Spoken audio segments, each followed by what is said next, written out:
Camino al cero daño. Camino al cero daño. ASONAP HC, promoviendo cultura cero daño en las comunidades. Muy buenas tardes. Hoy es abril 30 de 2025. Bienvenidos a este subprograma Camino al cero daño.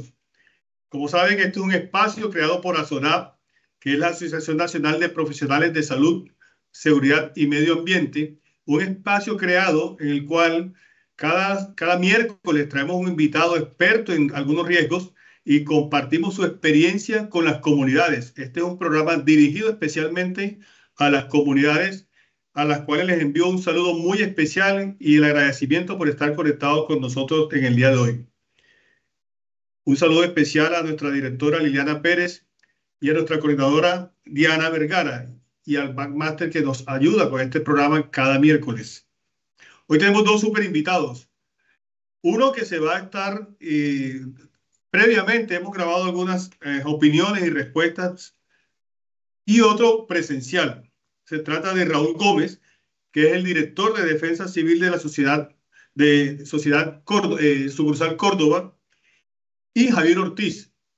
Javier Ortiz es una de las personas que tuve el placer de trabajar con Javier en una empresa del sector minero y es una de las personas con mayor experiencia y conocimiento en Colombia en temas de emergencia. Por eso te agradecemos mucho, Javier, que estés con nosotros el día de hoy y que nos acompañe en este programa que, como lo decía antes, va dirigido a las comunidades. ¿Y por qué este programa el día de hoy? Este programa es porque han iniciado las lluvias. O sea, estos riesgos de inundaciones que lo vemos año tras año siguen sucediendo y debemos estar preparados. Y el objetivo de este programa en el día de hoy, con la compañía de nuestro experto Javier Ortiz y Raúl, que nos ha amablemente se ha dado unas respuestas a unos comentarios previos, a algunas preguntas que le hemos realizado, vamos como a dar un mensaje a esas comunidades que viven este riesgo. Y antes de darte la palabra, Javier, para que saludes, mañana es 1 de mayo, es el Día del Trabajador. Y por supuesto que nos unimos a esa celebración e invitamos a esa reflexión de cómo vamos en esa responsabilidad que tenemos todos de apoyar a todos los trabajadores independiente de su función, de la organización donde estén, cómo en nuestra gestión apoyamos para que nuestros trabajadores tengan una cultura de seguridad fortalecida de forma tal de que eliminemos esos accidentes que desafortunadamente, según la Organización Mundial de la Salud, mantenemos una tasa de accidentes importantes. Igual, cada día, y este es un programa que también aporta eso, estamos en la búsqueda de cero daños. Javier, te doy espacio para que saludes a todas las personas que están conectadas en este momento. Gracias, Jairo. Buena tarde para todos ustedes. Un placer estar en este programa encaminándonos al cero riesgo. Muchas gracias por la invitación y de verdad que es un placer pues, poder compartir algo de la experiencia que he tenido en estos temas de emergencia a lo largo de estos años. Muchas gracias, Javier, y bienvenido, y te agradecemos mucho tu espacio. Sabemos que eres una persona muy ocupada y gracias por sacarnos el espacio, ¿no? Y bueno, vamos como la temática de este programa, vamos a formular algunas preguntas que nos ayuden digamos, a reflexionar sobre este riesgo.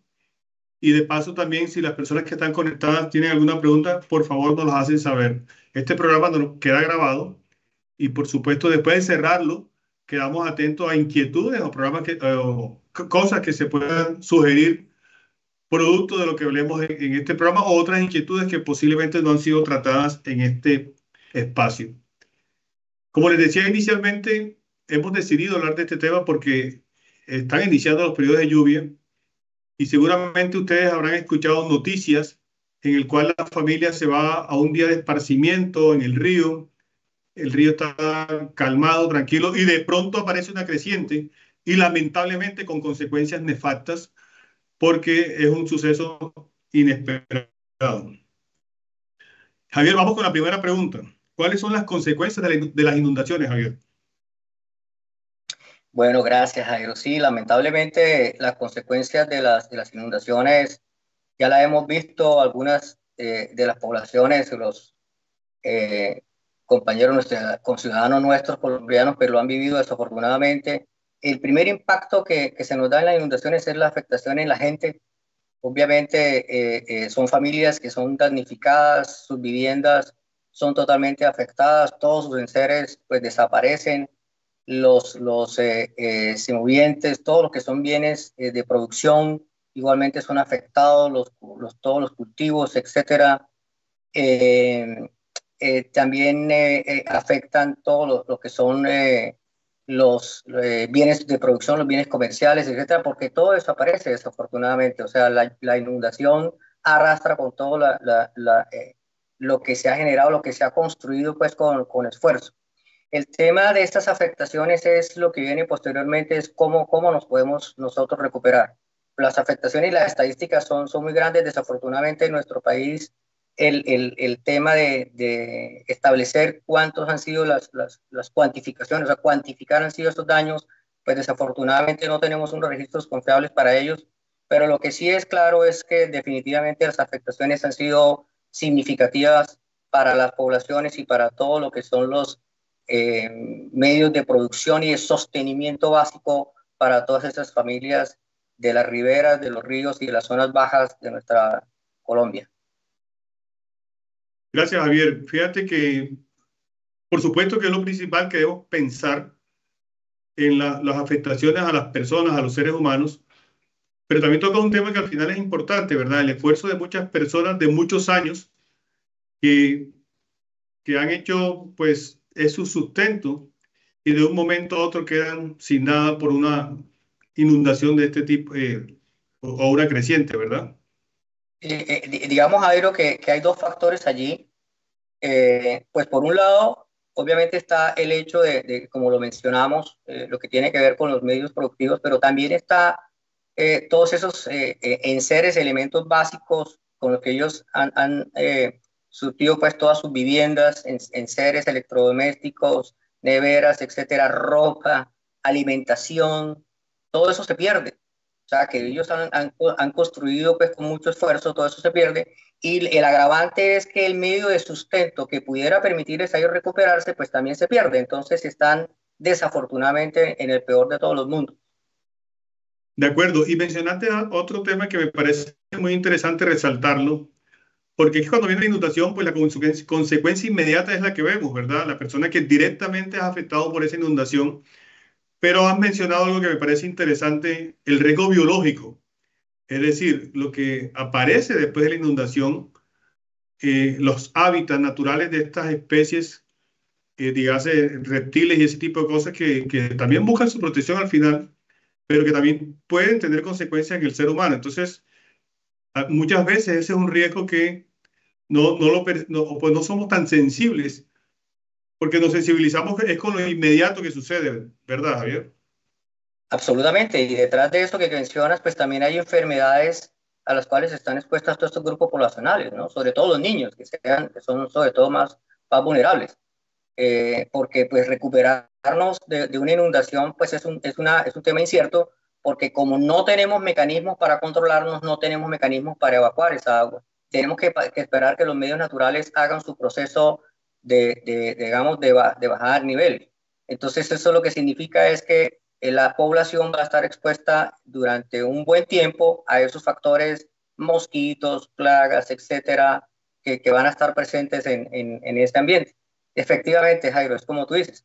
No lo hemos mencionado también, pero fíjate, por ejemplo, como mencionaba yo, los niños afectados no solamente en su salud, sino también en su educación, porque las escuelas también son impactadas pues, por este tipo de eventos de inundación. De acuerdo, Javier. Bueno, vámonos a la segunda pregunta y para eso vamos a escuchar una grabación del aporte que nos hace Raúl Gómez en cuanto a cuáles son las zonas más propensas de inundaciones. Vamos a escuchar a Raúl y por supuesto, Javier, aprecio mucho tu observación con respecto a esta segunda pregunta. ¿Qué tipo de inundaciones ocurren en esa zona del departamento? Generalmente ocurren inundaciones por crecientes del río cuando aumentan su nivel por las lluvias o por estancamiento de aguas lluvias en zonas bajas.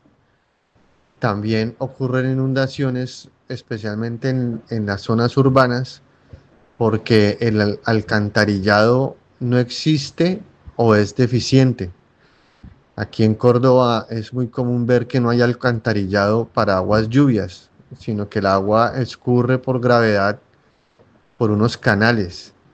Y lamentablemente la comunidad tiene la costumbre de tirar mucha basura en los canales y esto hace que los tapen y pues cuando vienen las lluvias el agua no tiene por dónde salir y se afectan las personas, las viviendas y se les dañan sus enseres.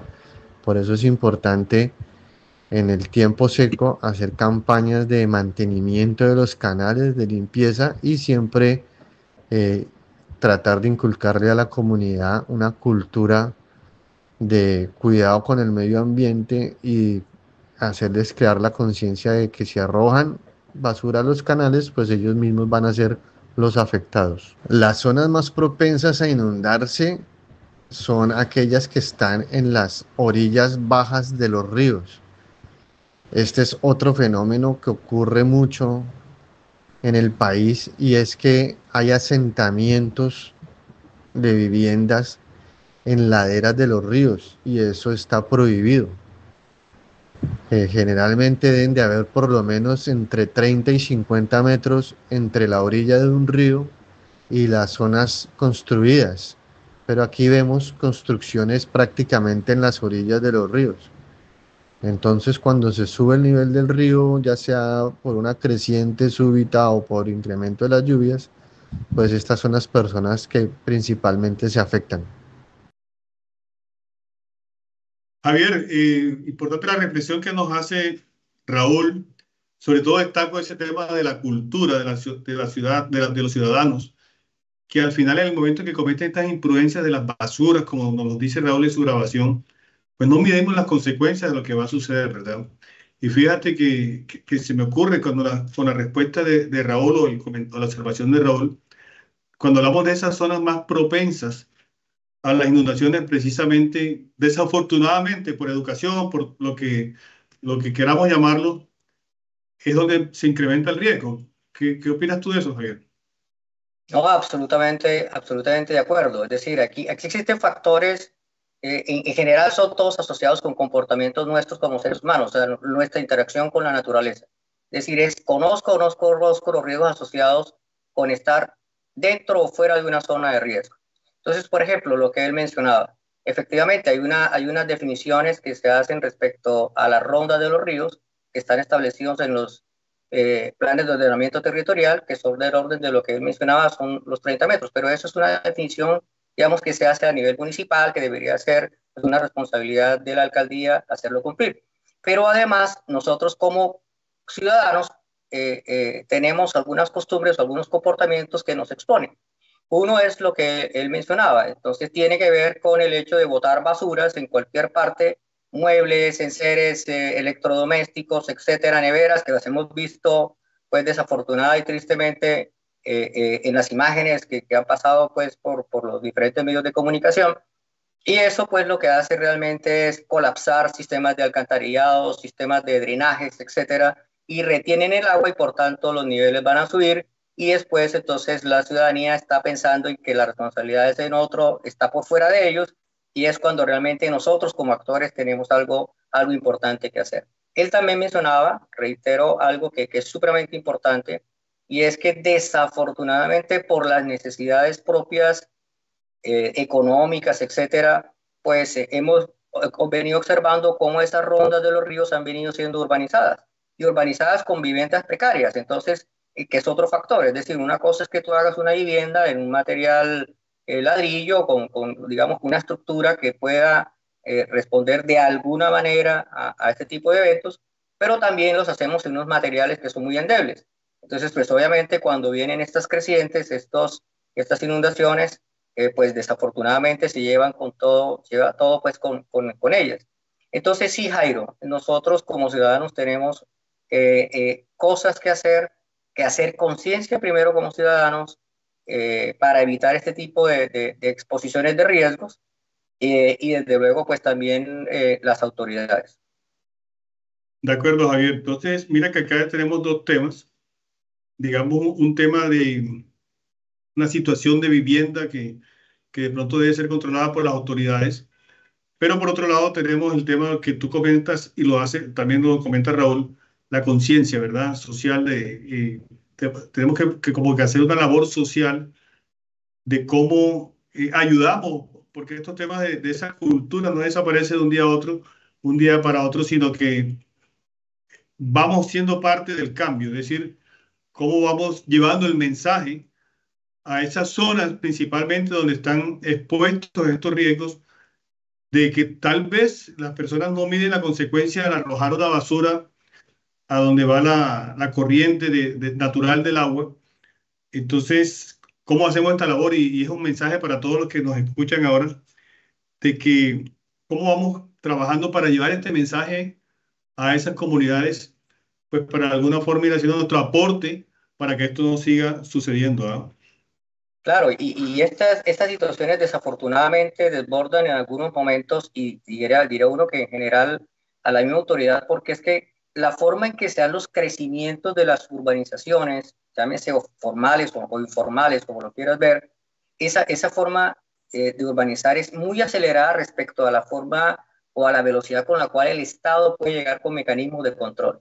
Entonces, es muy diferente esas velocidades. Entonces, es casi que exponencial la forma en que estamos creciendo nosotros en necesidad de vivienda y la velocidad con la cual se mueven las instituciones, el gobierno, etcétera, pues es muy lenta respecto a esta velocidad con la cual se mueven estos crecimientos.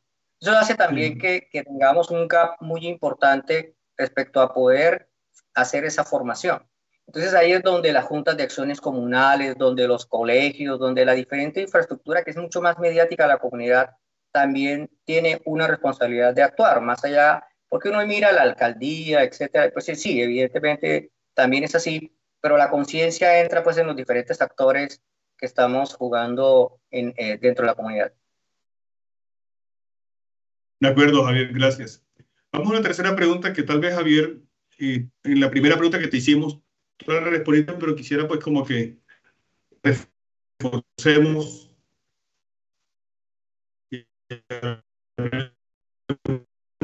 un poquito más de eso. Y si la pregunta es, ¿cuál es el mayor riesgo al que se exponen las familias expuestas a una creciente? Entonces vamos a escuchar la grabación de la respuesta a esta pregunta de Raúl y te agradezco, Javier, después tú nos refuerces ahí el comentario que él nos hace más lo que tú quieras aportar. Ok.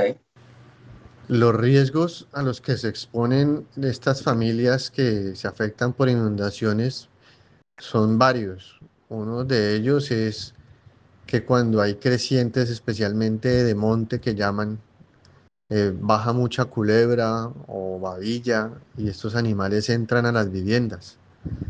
También hay incremento de enfermedades de la piel cuando son estancamiento de aguas lluvias que vienen combinadas con las aguas negras del municipio.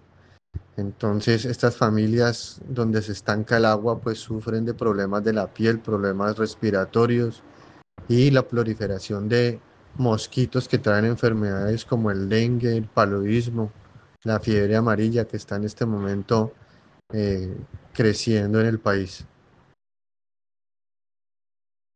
De acuerdo, mira, Javier, que Raúl nos habla del tema de la fiebre amarilla, que es un tema que preocupa en este momento. Que cómo, yo sé.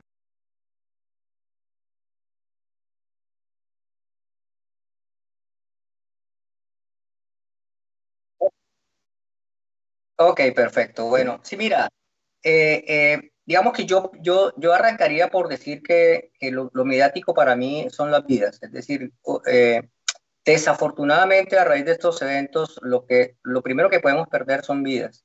Y eso es fundamental. Luego de las vidas, y arranco por allí, reitero nuevamente, viene el tema de la damnificación de todas las familias afectadas por sus bienes, etcétera, como yo lo he mencionado, en donde se afectan las viviendas propiamente dichas por el tipo de material por el que están hechos o sencillamente porque se inundan y pues los niveles de agua hacen tal que todos los enseres electrodomésticos, etcétera, pues ellos se pierden. Desde el punto de vista de bienes colectivos, podemos considerar toda la infraestructura de servicios públicos, alcantarillado, acueducto, en fin, todo eso pues se ve afectado. El tema de infraestructura de servicios de recreación,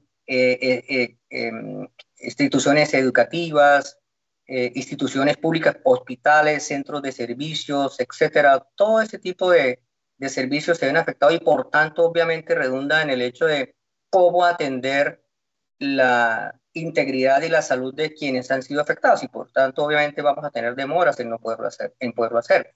El tema de los bienes de producción, la afectación de establecimientos comerciales, la afectación de todos los medios productivos, ganadería, agricultura, etcétera, como yo lo mencionaba, la afectación misma a los bienes ambientales, la flora, la fauna, no es solamente lo mediático como lo hemos mencionado, sino que además, pues obviamente la flora misma de las regiones que están allí, pues se van a ver afectadas por este tipo de eventos.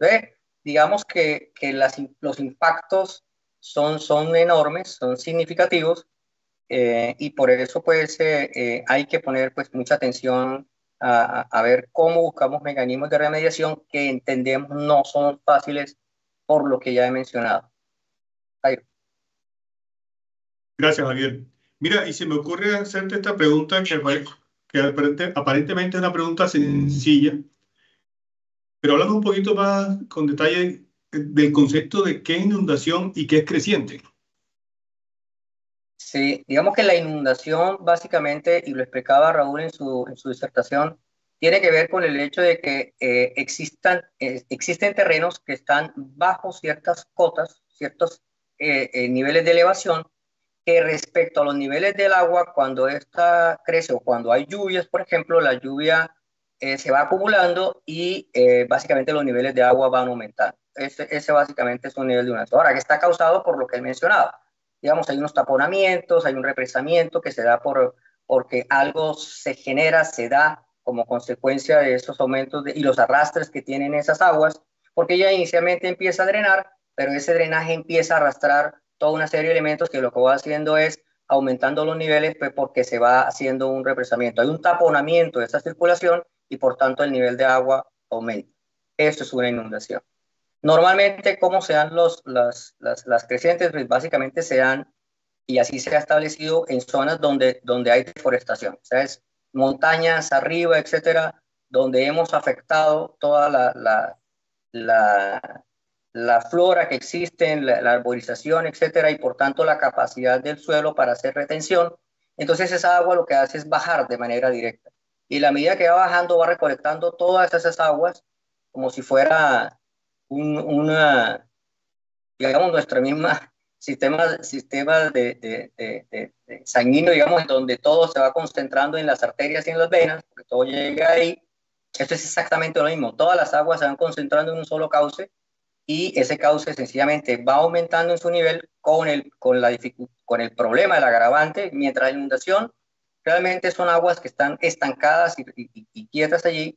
Las crecientes vienen con unas velocidades impresionantes, vienen con rocas, con árboles, con animales, etcétera, y eso realmente afecta muchísimo, o sea, genera una exposición impresionante para las personas, genera una erosión bárbara, pues que la agua obviamente busca los puntos de menor resistencia y lo que va haciendo es erosionando los bordes de lo que antes pudiera haber sido el cauce de un río y pues ella va buscando dónde manejar tanto volumen de agua y va arrasando y va generando erosión perimetral en las riberas de los propios ríos y se va llevando pues con ella las construcciones. Entonces, las crecientes son realmente en general son acumulaciones de agua que vienen desde las partes superiores de las montañas en donde se ha venido acumulando todas las aguas, se concentran en un mismo cauce y van sumando todas ellas hasta que aumentan y vienen con una velocidad muy importante, arrasando pues lo que encuentren a lo largo de ella. Eso pueden traer lodos también, que son muy peligrosos, igualmente.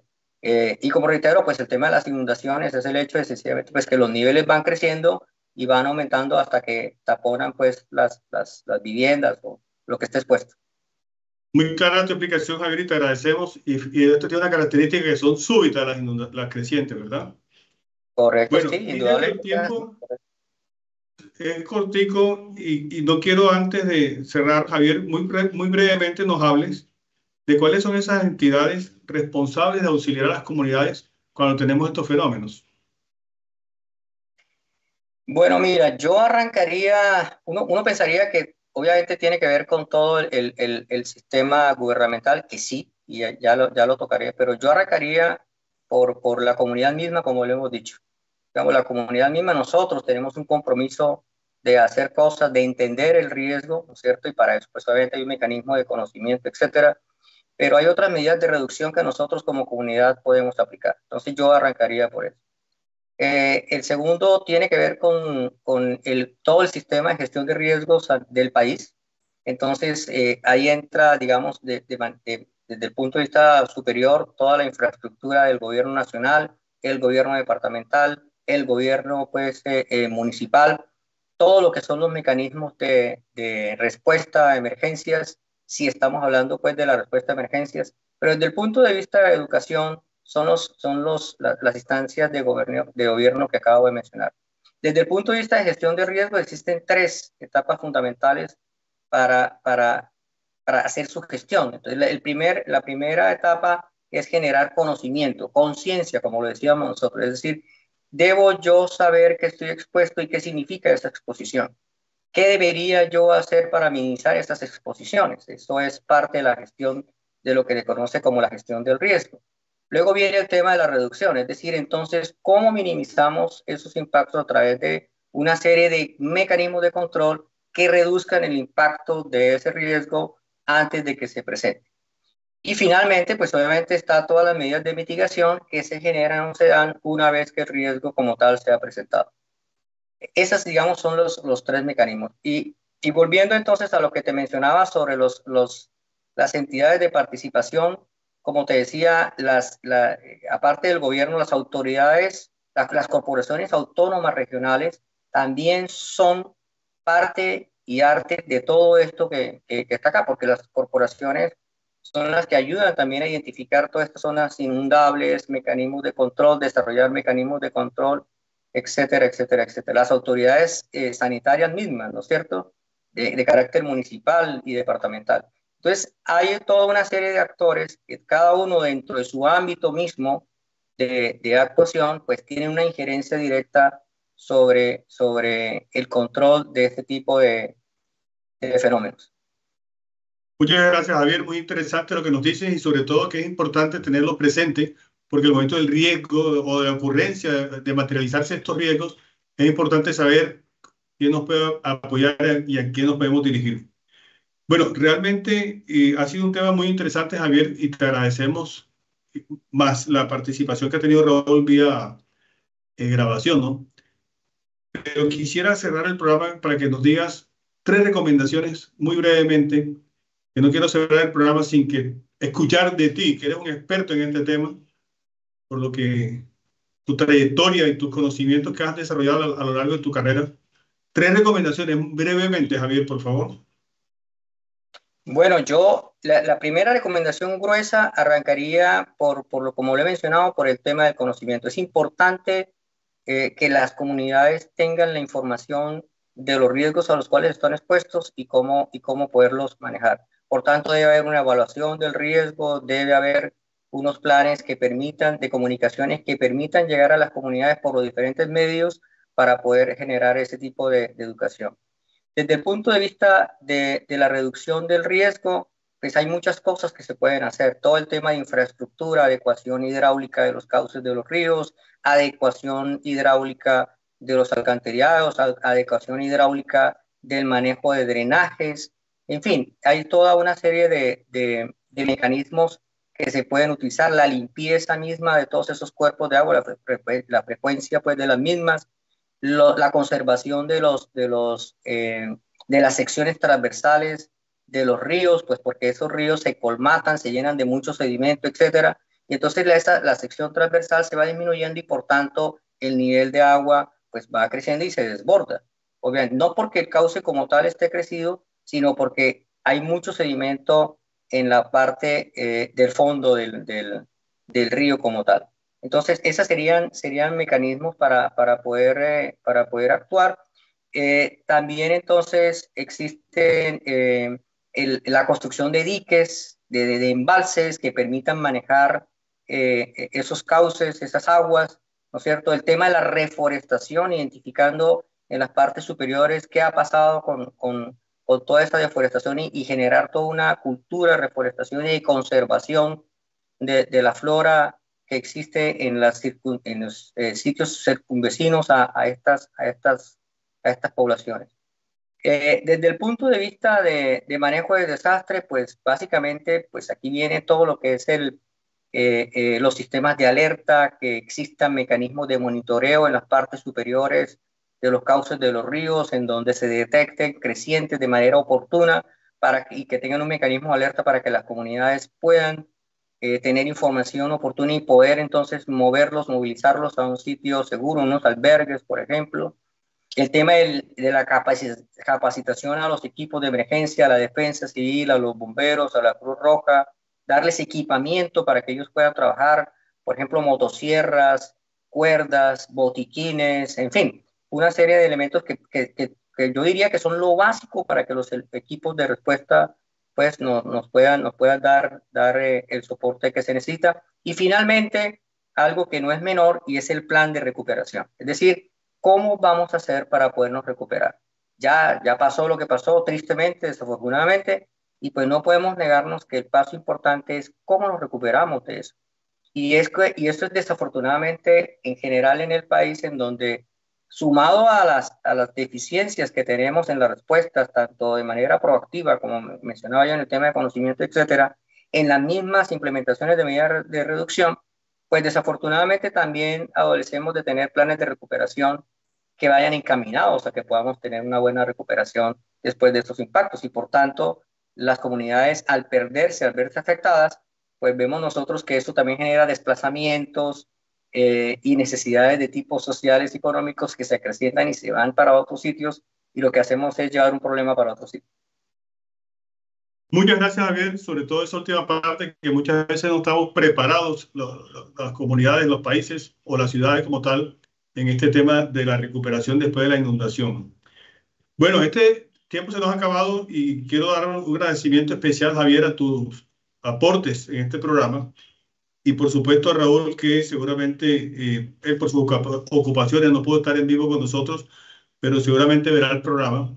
Y no quiero cerrarlo con dos cosas. Primero, reiterar las felicitaciones, 1 de mayo, Día del Trabajador. Y segundo, por supuesto, invitarlos 22 y 23 de mayo, Congreso Internacional de Innovación en SCT de ASONAP. Es un evento que es imperdible y que invitamos a todos a que estén presentes en la ciudad de Cartagena, 22 y 23 de mayo. Es un congreso internacional de expositores de mucha experiencia, en la cual nos vamos a deleitar con todo lo que es la innovación en SCT. Muchas gracias a todos y un saludo especial para todas las personas que estuvieron conectadas, y nos conectamos el próximo miércoles en su programa Camino al Cero Daños. Muchas gracias.